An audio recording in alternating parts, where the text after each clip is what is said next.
Hi everybody, Miss LaBelle here. We're going to read the next couple of chapters of Save Me a Seat. Happy Friday. It's a sunny one, so hopefully you are outside getting some fresh air. All right, so we left off on chapter 13, which was Robbie. After my failure to impress Mrs. Beam with my Vedic math and then the tripping episode, I can hardly wait for the morning to be over. At lunch, I will sit with Dylan Samreen and the other boys and come up with a plan for how to put Bigfoot in his place. One time at Vidya Mandir, a boy named Hassan stole a pair of leather batting gloves from my sports bag. My friends and I caught up with him after school and pushed him into a corner until he cried like a baby and gave back the gloves. Please take out your social studies notebooks and open them to page 10. Mrs. Beam tells us, who would like to read the first paragraph to the class? Dylan starts waving his hand in the air, but Mrs. Beam chooses a boy called Keith Campbell instead.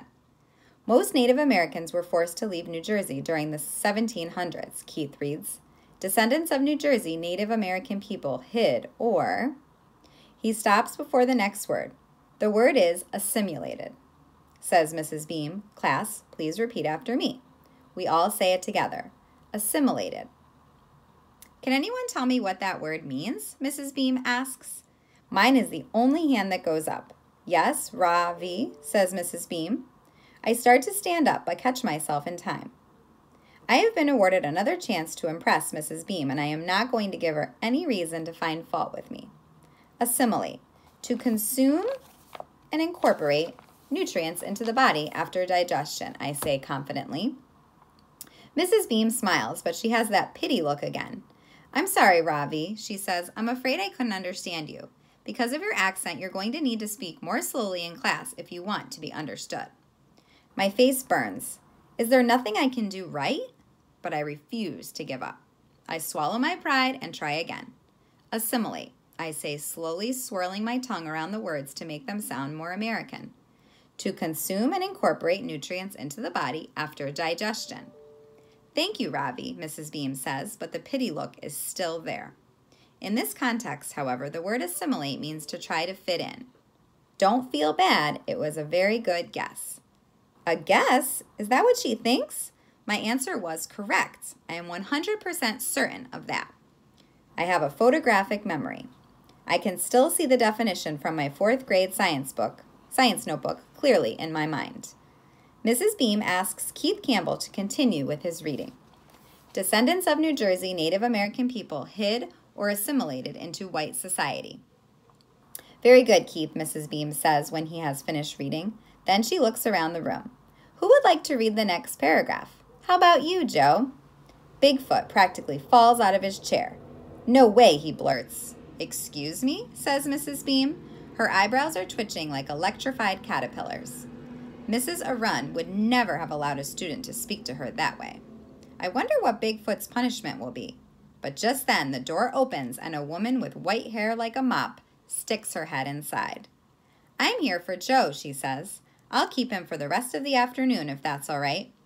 That will be fine, says Mrs. Beam. Oh, and did you get any note about our new student?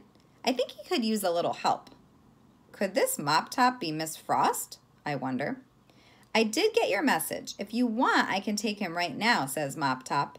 The two of us can get acquainted, and if it seems like a formal assessment is in order, we can deal with the paperwork later.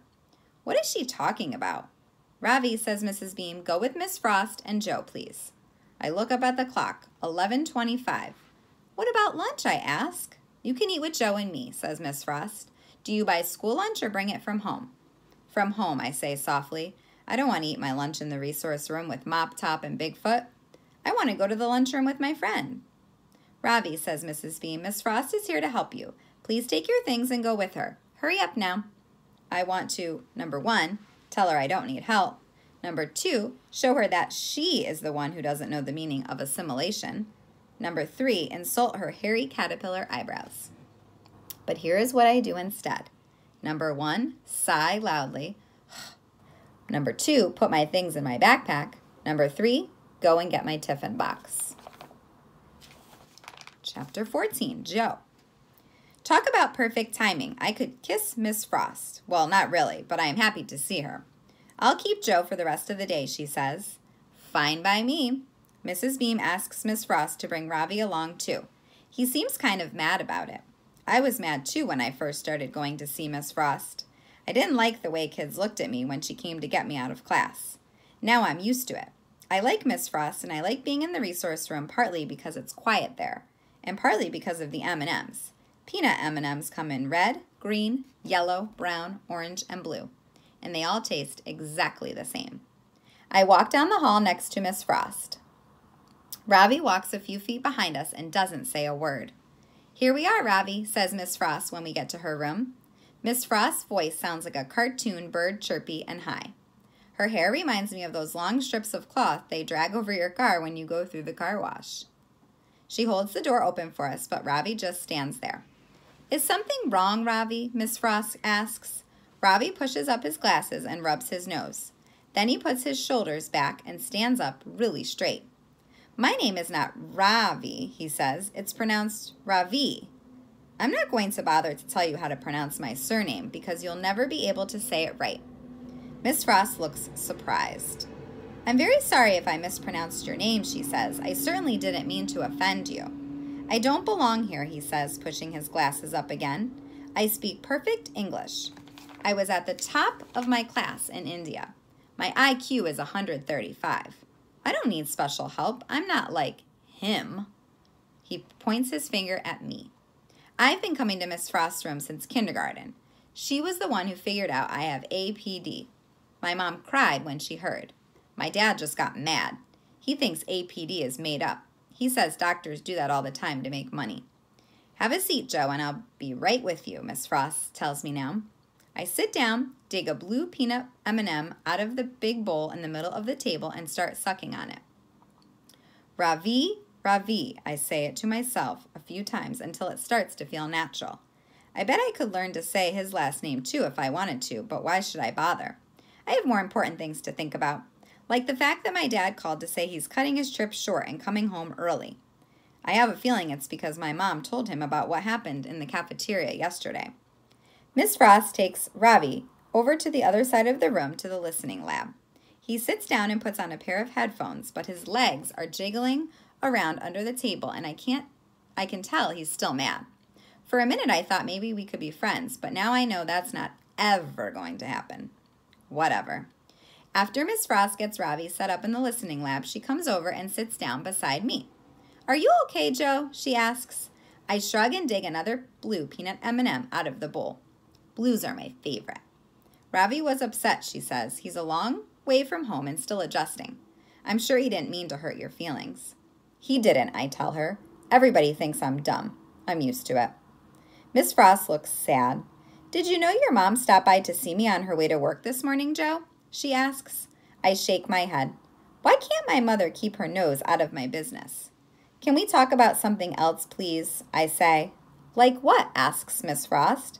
I try to think of something that has nothing to do with my mom or her new job. Did you know that if you suck on a peanut M&M long enough and you're careful not to bite down, you can actually feel each one of the layers dissolving in your mouth? Miss Frost smiles. Go on, she tells me. Most people probably think there are only 3 layers in a peanut M&M, but it's not true. There are 4. The first one is the hard-colored part on the outside. Next, there's a thin white layer. That's the part most people don't know about.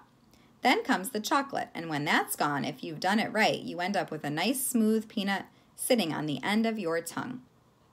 Miss Frost is still smiling. That's a very interesting observation, Joe, she says. It's also a sequence. Sequences are something Miss Frost and I have worked on a lot together. She says if I can think about things in order, first, next, then, and finally, it will help my brain to stay organized. Pick your distractors, Miss Frost tells me. I get up and go over to a shelf filled with things like kitchen timers, wind-up toys, and music boxes. I choose an old Mickey Mouse alarm clock and a battery-operated snow globe with a Santa Claus wearing a Hawaiian shirt inside.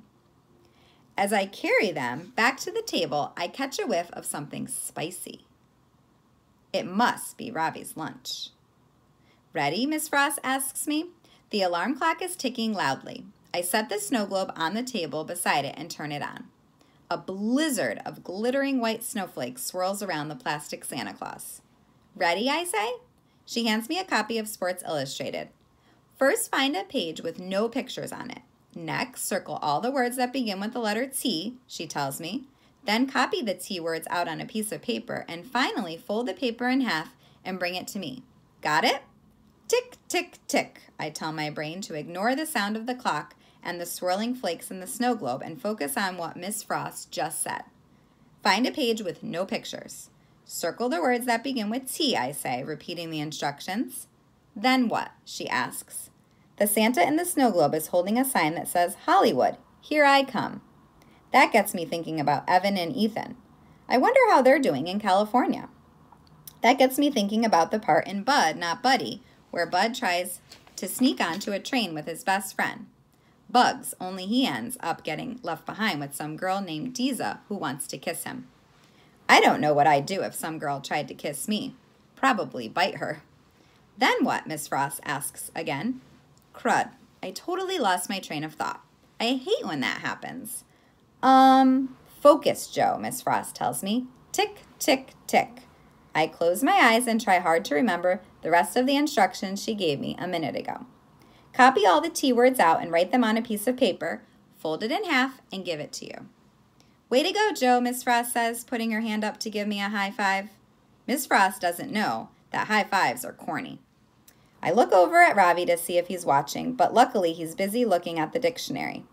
He asks again if he can go back to class, and this time Miss Frost goes over to talk to him. I can't hear what they're saying, but I guess she gives in and decides to let him go because he shoves his stuff in his backpack real fast and heads straight for the door. Fine by me. Miss Frost offers Ravi an M&M from the candy bowl, and even though there are plenty of other colors, wouldn't you know it? He reaches in and takes a blue one. What really ticks me off is that it's a double, 2 M&Ms stuck together. Those are rare. He doesn't say goodbye. He doesn't eat the M&M either, just puts it in his pocket and heads for the door. Something's different about him. He's not mad anymore. He seems more sad. Not that I care how he feels. I'm glad he's leaving. Joe, says Miss Frost, I'll be back in a minute. Then we can get lunch. As soon as she's gone, I put down my pencil and dump the whole bowl of M&Ms out on the table. I go through them one by one, looking for doubles, but there aren't any more. Doubles are rare, especially blue ones. I'm kicking myself. How could I have missed that? Okay, that's the end of chapter 14. So we will continue this next week with our chapter on Ravi. Have a good day, everybody, and have a great weekend.